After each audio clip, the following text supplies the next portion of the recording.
When picturing your future, do you see a future that is clear and clean? A future where your kids and grandkids can live a healthy life? Well, this is not looking like our future if we continue to use harmful energy sources to fuel our cars. The emissions we give off from our cars are harmful to the Earth's atmosphere and can affect how we live in the future. I have been researching and giving attention to this problem ever since the start of 2020. Today, I'll be talking about why we should switch to electric vehicles to reduce the number of emissions into the atmosphere.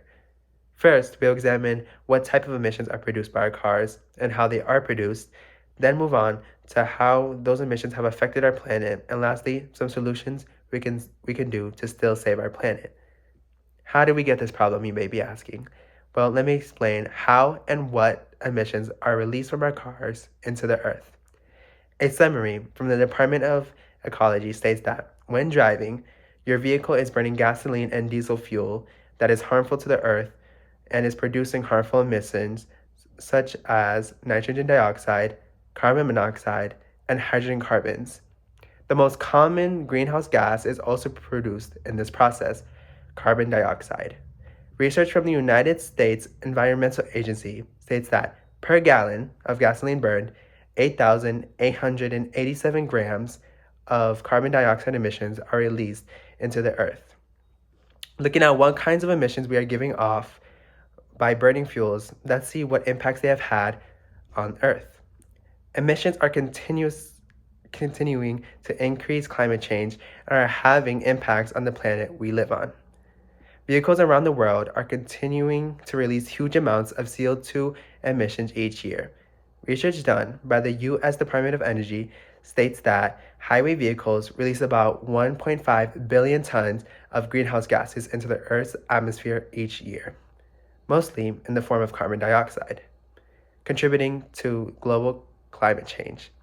Each gallon of gasoline you burn creates 20 pounds of GHG.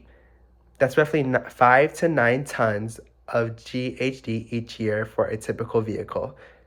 As you can see, this is a huge problem as CO2 emissions are increasing every year.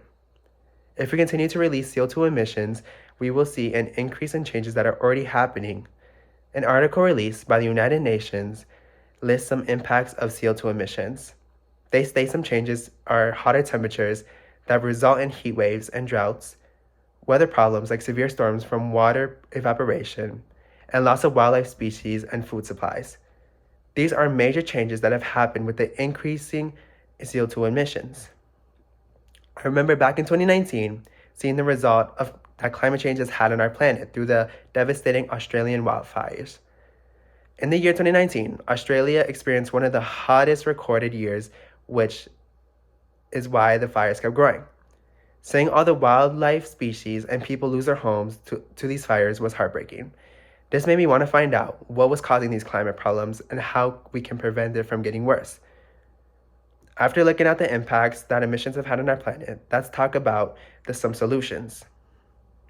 Changing our ways of transportation can lower our emissions to climate change. A solution that we can use in the future is fully switching to electric vehicles to lower CO2 emissions. In the future, we can stop the production of gas-powered vehicles and switch to fully electric vehicles because, as the Union of Concerned Scientists states, driving the average electric vehicle results in lower emissions than the average new gasoline-powered vehicle. Though, what we can do now is take different ways of transportation. Try taking the bus next time you go out. Try carpooling with your friends, or even in the future, when purchasing your new car, find one that is hybrid or electric. Just doing these small things can have great impacts and help us change our planet. In this speech, I spoke about why our cars produce harmful emissions, the impacts those emissions have had on our planet, and lastly, some solutions we can do to change these impacts. So next time when you're buying your new car, choose one that is going to take us to the future, not stop it. Thank you.